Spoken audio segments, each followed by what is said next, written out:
Que el Señor les bendiga, amados, amadas del Señor, amigos y amigas, a este culto virtual de 19 de mayo del 2024. Nos reunimos hoy en espíritu y verdad, agradeciendo a Dios por la tecnología que nos permite estar juntos a pesar de la distancia. Que la paz y el amor de nuestro Señor Jesucristo llenen sus hogares hoy y siempre. Para dar inicio a este culto virtual, les invito a que me acompañen en una oración. Padre Celestial, te damos gracias por este día y por la oportunidad de congregarnos en tu nombre. Te pedimos que tu Espíritu Santo nos guíe y nos ilumine mientras meditamos en tu palabra. Abre nuestros corazones y nuestras mentes para recibir el mensaje que has preparado hoy para nosotros. En el nombre de Jesús, amén. Hoy vamos a reflexionar sobre un tema muy especial: las recompensas del pastor, una congregación que es gloria y gozo. Para iniciar juntos, acerquémonos al primer libro de Tesalonicenses, capítulo 2, versos del 19 al 20, que dice así: Porque, ¿cuál es nuestra esperanza o gozo o corona de que me gloríe? ¿No lo sois vosotros delante de nuestro Señor Jesucristo? ¿Es su venida? Vosotros sois nuestra gloria y nuestro gozo. Ahora, mis amigos y amigas, con corazones abiertos y dispuestos, preparemos nuestro espíritu para recibir la predicación de hoy. Que el Señor hable a través de su siervo, nuestro pastor Yesiel Carvajal, y nos llene de su sabiduría y amor. Bienvenidos y bienvenidas. He decidido seguir a Cristo. He decidido seguir a Cristo. He decidido seguir a Cristo. No vuelvo atrás, no vuelvo atrás. La cruz está ante mí. La cruz está ante mí. El mundo atrás quedó. La cruz está ante mí, el mundo atrás quedó. La cruz está ante mí, el mundo atrás quedó. No vuelvo atrás, no vuelvo atrás. No volveremos atrás, te escogemos a ti, Señor. Yo te seguiré. Si tu diestra me ha traído hasta aquí, no puedo callar, no puedo callar. Si tu mano hasta aquí me ayudó, no vuelvo atrás, no vuelvo atrás.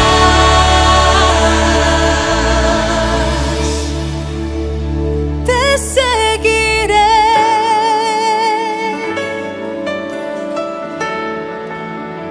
Te seguiré.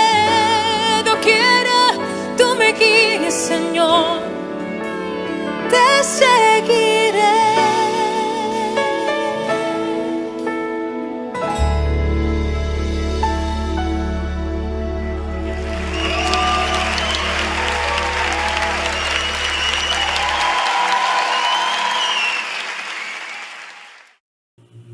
Dios les bendiga, hermanos y hermanas de la Iglesia Evangélica Bíblica en el Inca y de otras iglesias hermanas que nos siguen a través de esta red social.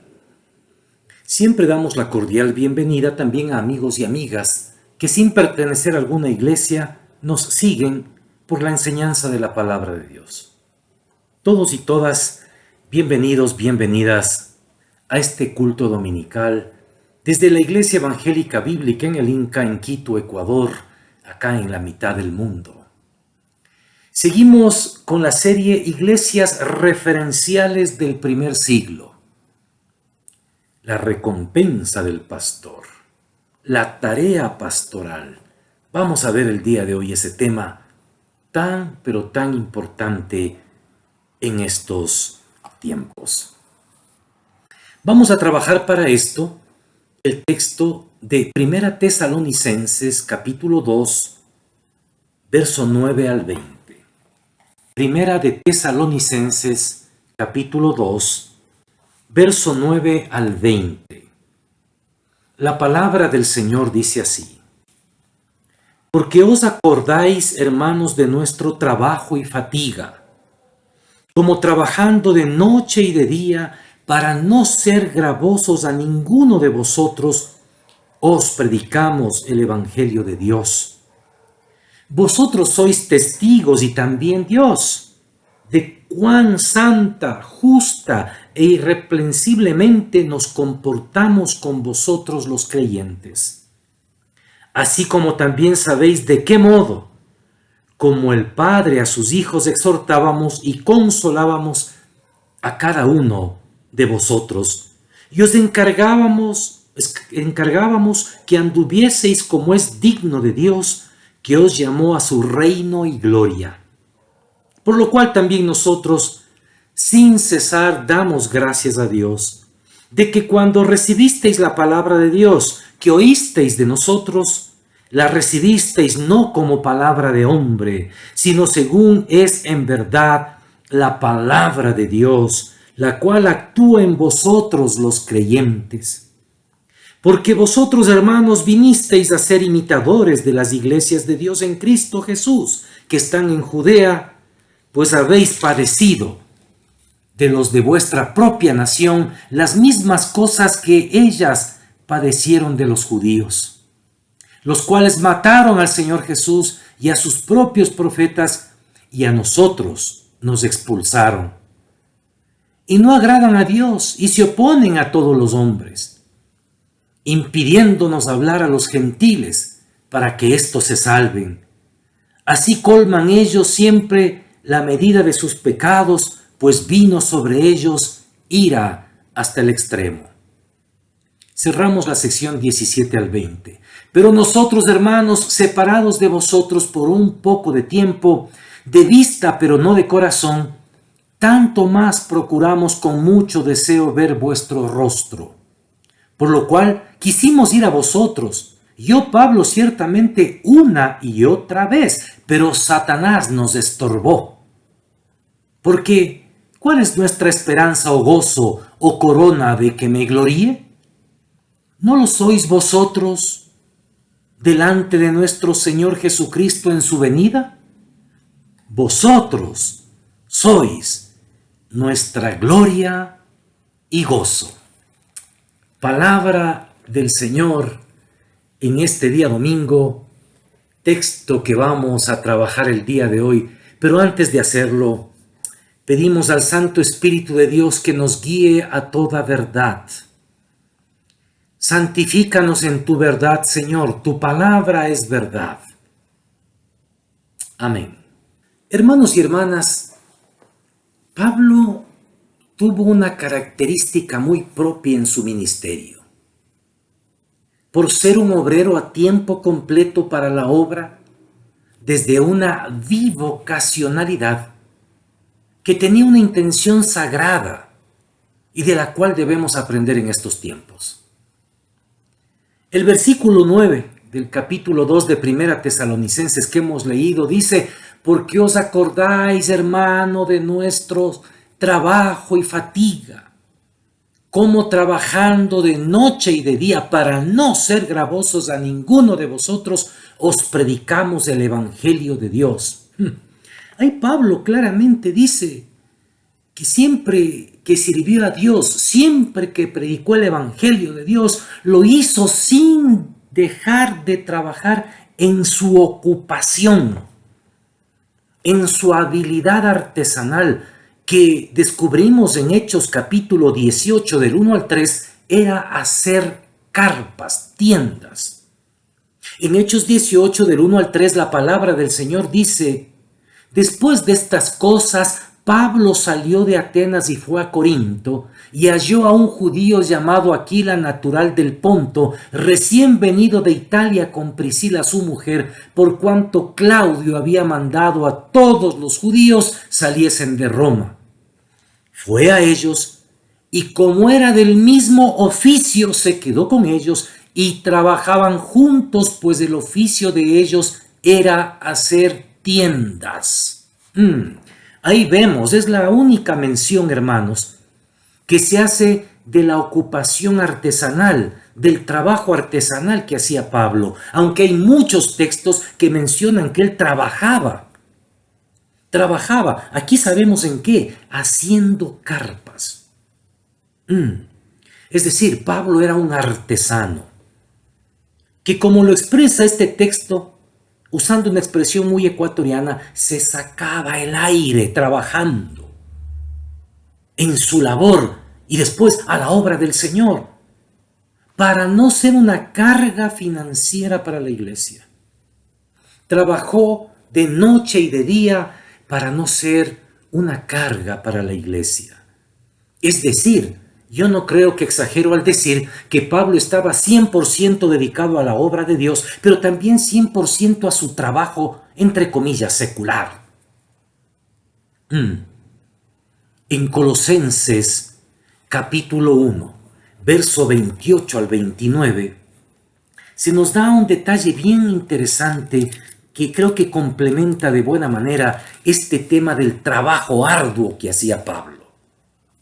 Colosenses 1, del 28 al 29, dice así, atención, dice: a quien anunciamos amonestando a todo hombre y enseñando a todo hombre en toda sabiduría, a fin de presentar perfecto en Cristo Jesús a todo hombre, para lo cual también trabajo, luchando según la potencia de Él, la cual actúa poderosamente en mí. Fíjense, aquí Pablo otra vez hace mención al arduo trabajo que él hacía con la finalidad de formar a Cristo en los hermanos y hermanas y no ser un tropiezo para ellos.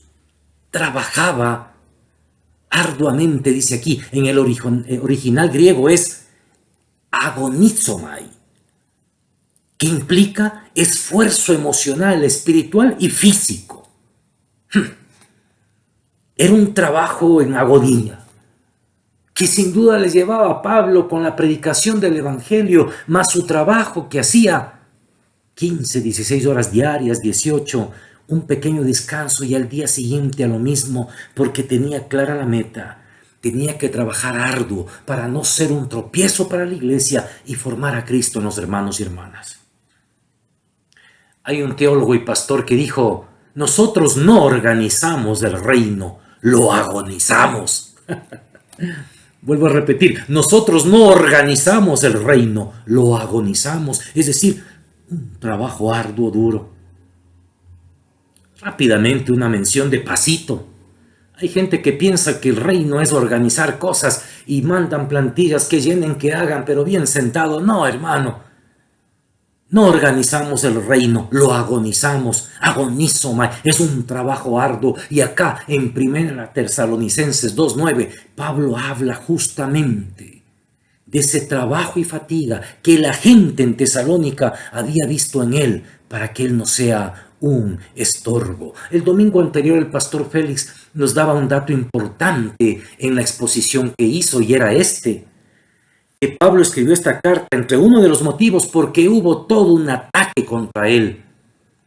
Ya en ese entonces habían vividores del evangelio, pícaros, sapos, como decimos en Ecuador, que buscaban lucrar a través de la obra de Dios. Y aquí Pablo justamente dice: ese no es nuestro caso.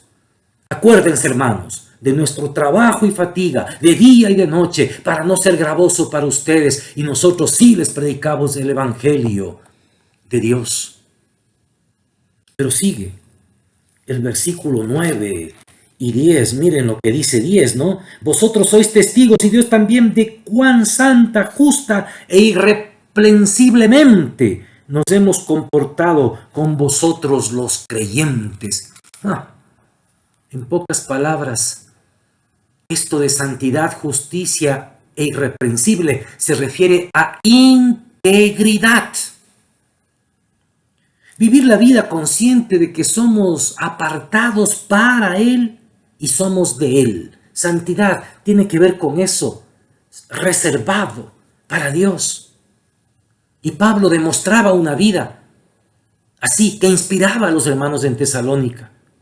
Justicia, es decir, vivir la vida de manera simétrica, sin hacer daño, hacer el bien a los demás, actos de justicia. Eso es vivir una vida justa, ser buena persona, solidario, pero también irreprensible. No dar opción en nada de la vida para que la gente ande hablando. Irreprensible es aquel que puede decir que no hay de dónde agarrarlo para ponerle el pie. Y Pablo cuidó mucho de eso, para no ser un tropezadero en la iglesia. Y aquí una pregunta, hermanos y hermanas. ¿Quién les dijo a ustedes que ser siervo de Dios es fácil? Acá hay estas demandas y valores que Pablo las encarnó en su vida y ministerio. Hasta el momento, trabajo arduo, santidad, justicia, ser irreprensible. El Señor, que conoce los corazones y los actos, es quien juzgará en estos temas sin margen de error. Claro, la iglesia también puede discernir esto en la vida de sus servidores, de sus pastores, más allá de los discursos y asocios y la buena imagen. El Espíritu da discernimiento a la grey de Dios. Muchos en estos tiempos, hermanos y hermanas, anhelan el pastorado. Pero pocos saben de estas exigencias éticas para los que lo anhelan, para las que lo anhelan. Trabajo arduo. En nuestra situación en el Ecuador, a veces las iglesias no alcanzan a pagar un buen salario a pastores y obreros de tiempo completo.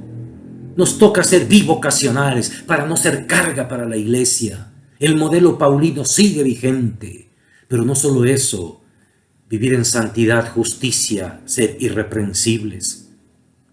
Recordemos una vez más que en Tesalónica se había desatado una serie de rumores y acusaciones falsas sobre Pablo y su ministerio, ante lo que Pablo tiene y debe de recordarles a los hermanos y hermanas que aquella iglesia pues conocía todo el recorrido y la autoridad que había en la vida del apóstol Pablo.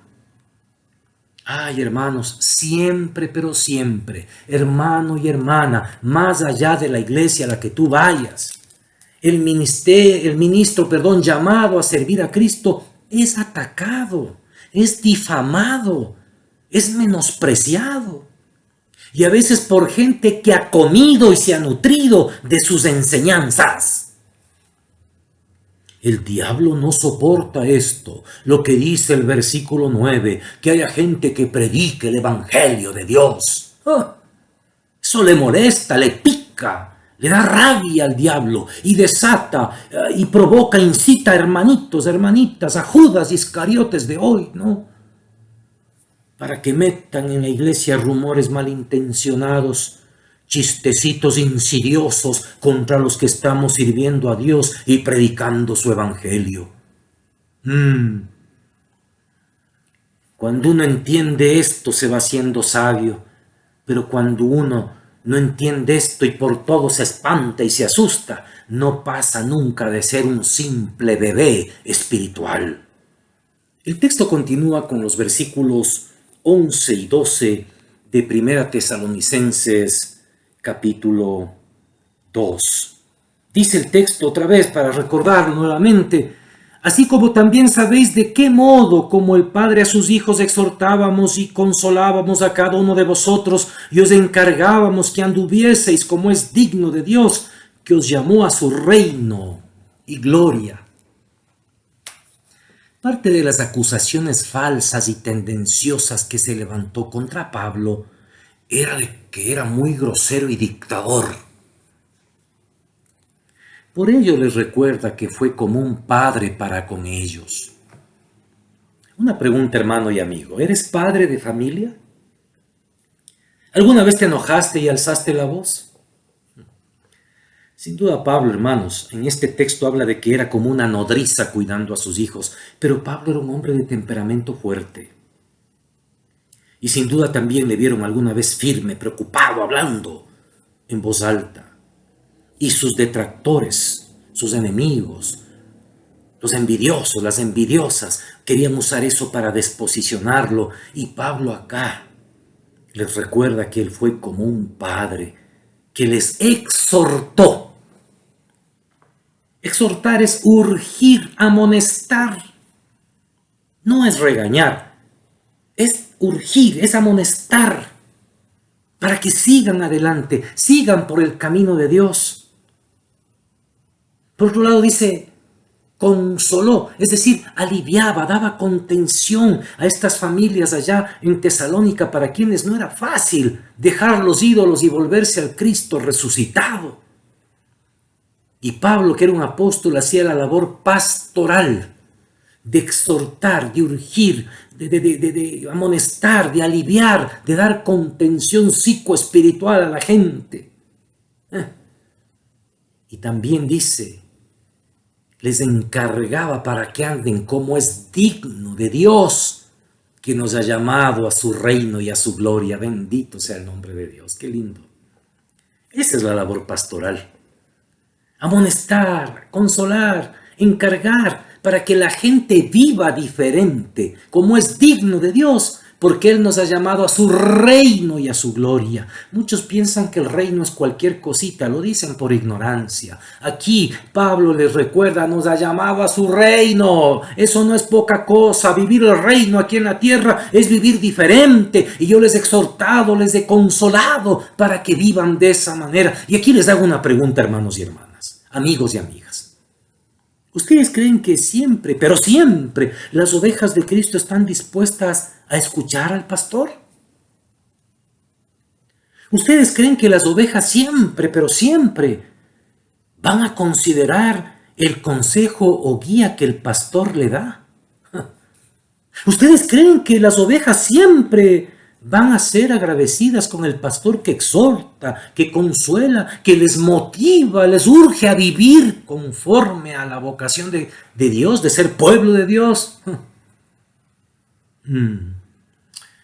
Más allá de ello, el verdadero pastor no debe de ceder y seguir sin esperar nada a cambio. La labor pastoral, hermanos, es eso, es trabajar con personas que vienen de diferentes contextos y se les exhorta, se les consuela, se les amonesta para que vivan, se les pide, se les encarga que vivan de manera diferente. Y atención, lo dice un pastor con 35 años ya de servir al Señor como tal. A la gente no le gusta muchas veces que el pastor enseñe a vivir la vida de manera diferente, como es digno de la vocación cristiana. Y claro, uy, que se ha creído, qué grosero. Mira lo que nos dice. Obvio, porque está desarmando desde la palabra del Señor maneras de vivir que no le agradan a Dios. Y muchas veces la gente no vive como es digna del reino de Dios, como para dar siempre gloria a Dios, y prefieren seguir en lo que están. Y claro, ahí es que el pastor se hace antipopular y la gente empieza a armarle la bronca y la trinca, hermanos. ¿Qué es grosero? ¿Qué es no sé qué? Ni que hubiésemos nacido ayer o ni que tuviésemos solo 35 días en el pastorado, hermanos. Por favor.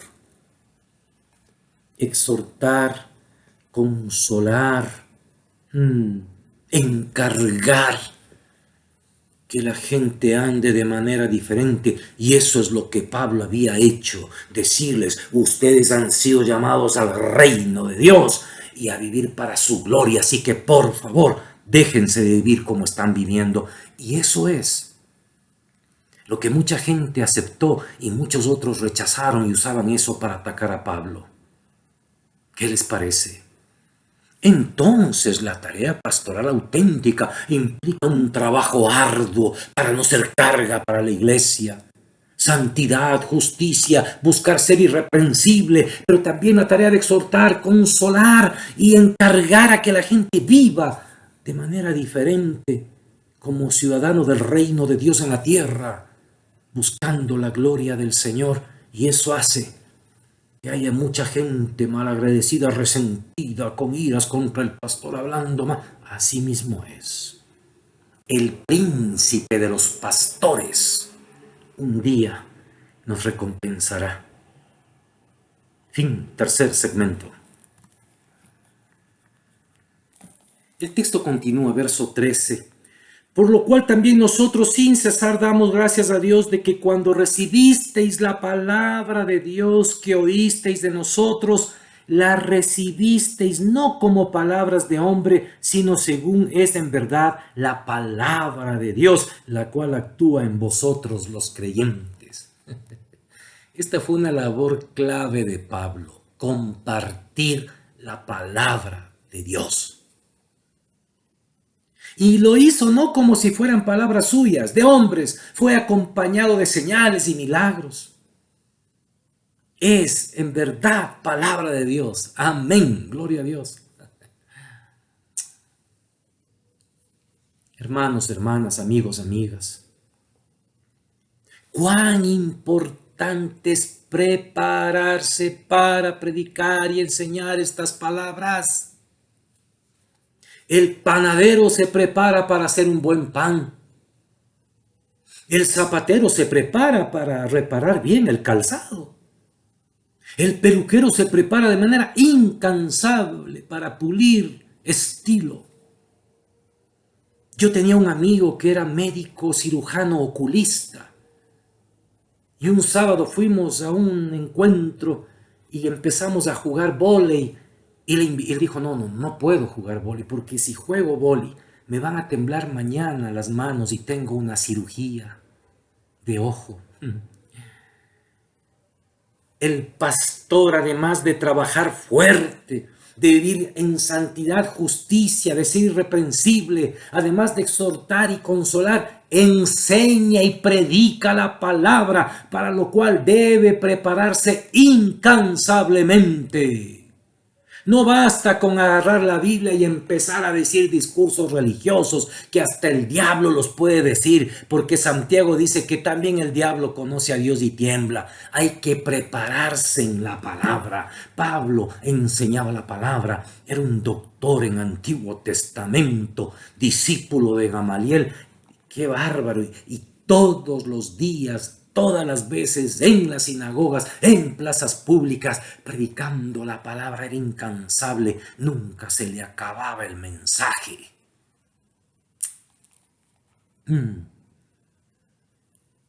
Por la gracia de Dios, tantos años he podido colaborar con las iglesias de mi país a nivel nacional, porque Dios me ha permitido tener un trabajo justamente para no ser gravoso a la iglesia del Inca. En World Vision, Ecuador, coordino el trabajo con iglesias a nivel nacional. Y cuántas experiencias tengo, hermanos y hermanas, de pastores sencillos, indígenas, de campo, adentro, en el páramo, queriendo prepararse.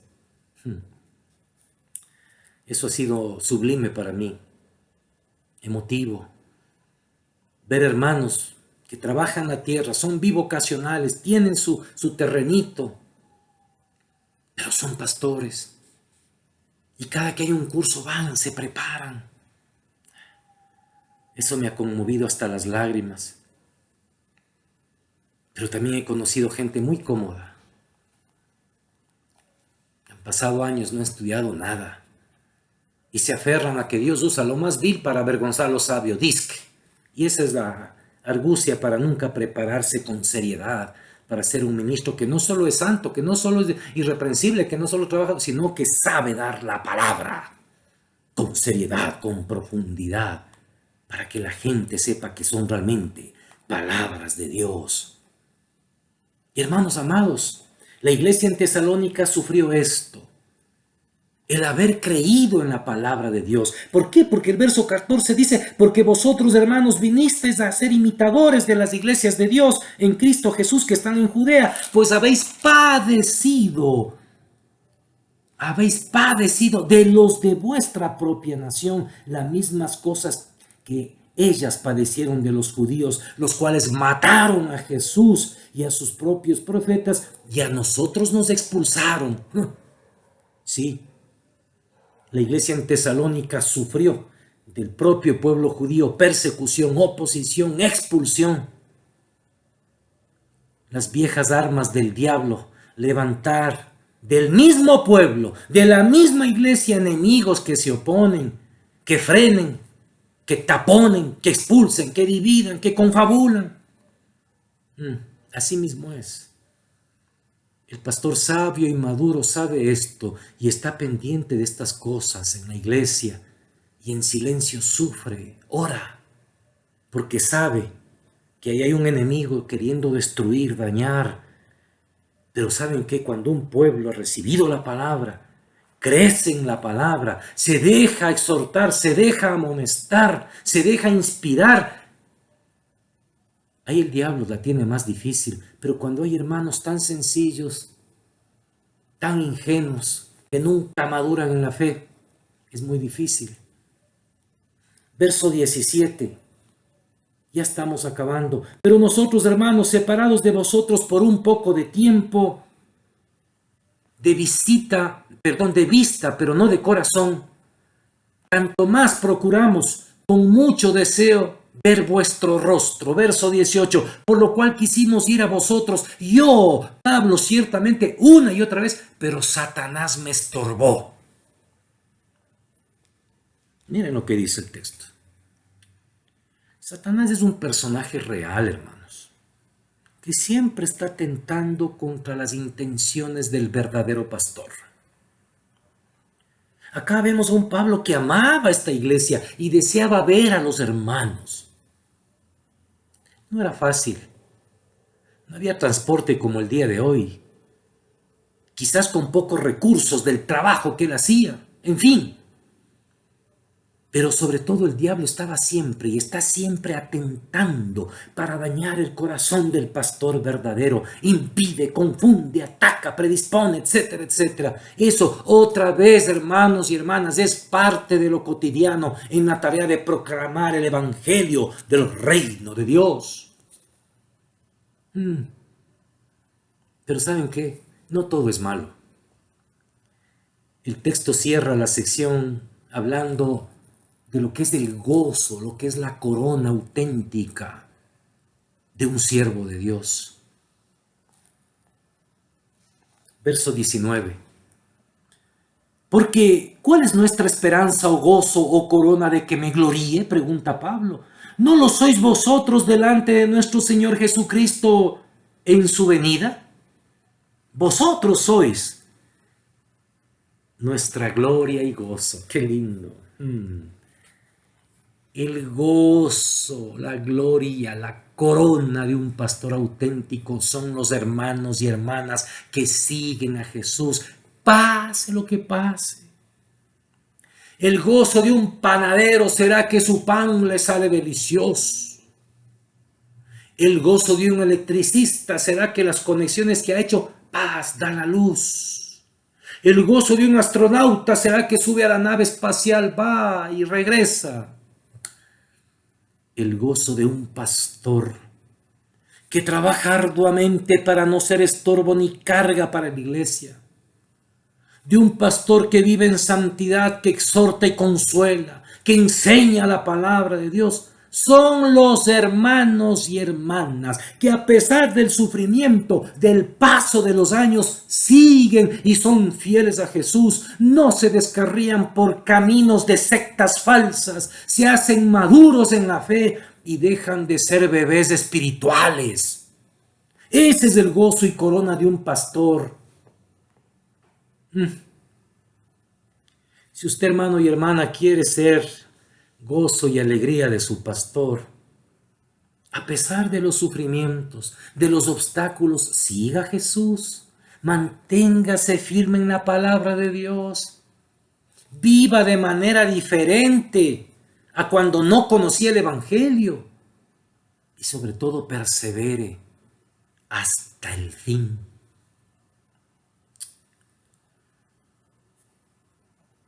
No se preste a los ataques del diablo, no se deje usar por Satanás. No se una a conspiraciones. No se dedique a taladrar a otros. No haga trinca. Sea una oveja con discernimiento. No abandone la grey de Dios y termine quién sabe dónde. El gozo y corona de un pastor que que ha trabajado arduamente para no ser estorbo en la iglesia, que siempre se consideró en santidad, reservado por y para Dios, que siempre ha tenido actos de justicia correctos en donde ha estado, que no ha dado que hablar mal a la gente, a la iglesia, que ha exhortado, ha urgido a los hermanos a seguir en el camino de Dios, que los ha consolado en momentos difíciles, que les amonestó para que vivan de manera diferente como ciudadanos del reino de Dios, que les ha dado la palabra de verdad. Son los hermanos y hermanas. Son ustedes, hermanos y hermanas, que se convierten en nuestro gozo y corona cuando perseveran, siguen, maduran y se ve el fruto de vida, se ve el fruto de Dios en sus vidas. Dios les bendiga. Pregúntese qué clase de oveja es usted. Pregúntese, ¿usted es una carga para su pastor, un azote, un dardo? ¿Qué es usted? ¿Está dejándose amonestar, exhortar por su pastor, su pastora? ¿Está viviendo de acuerdo a la vocación de Dios como un llamado al reino y a su gloria? ¿O se está dedicando a hacer un tropiezo en el avance del reino, a dañar el corazón del pastor, a dividir la iglesia? Que el Espíritu de Dios le redarguya y que esta palabra caiga en tierra fértil. Santo Señor, gracias por tus palabras que son eternas y ayúdanos a inspirarnos, Padre, en esta congregación primitiva ya de Tesalónica. Nos recuerdas del día de hoy de lo que es ser y de lo que hace un verdadero siervo y sierva de Dios. Y pones en los hermanos y hermanas la responsabilidad de ser gozo y corona para el día que tú vengas. Bendice tu palabra que corra, que lleve fruto en miles de vidas a través de las redes sociales. En el nombre de Jesús. Amén. Dios le bendiga, hermano y hermana, y el próximo día domingo celebramos otro mensaje de esta serie. Y desde ya, invitados al mes de junio, en que la Iglesia Evangélica Bíblica del Inca celebrará 29 años de vida y ministerio. Bendiciones. Queridos amigos y amigas, hemos llegado al final de nuestro culto virtual. Agradecemos profundamente la presencia de cada uno de ustedes y la comunión que hemos compartido el día de hoy. Antes de despedirnos, les invitamos a participar en el acto de ofrendar para el servicio a nuestro Dios. Sus ofrendas son una expresión de gratitud y un apoyo vital para la obra del Señor, permitiendo que sigamos extendiendo su mensaje de amor y esperanza a más personas. Pueden hacer sus donaciones a través de los medios electrónicos disponibles que encontrarán detallados en la pantalla. Que el Señor multiplique sus bendiciones y les prospere en todo lo que hagan. Así que amigos y amigas, que tengan una semana bendecida y llena de la gracia de Dios. Nos vemos en nuestra próxima reunión. Dios les bendiga.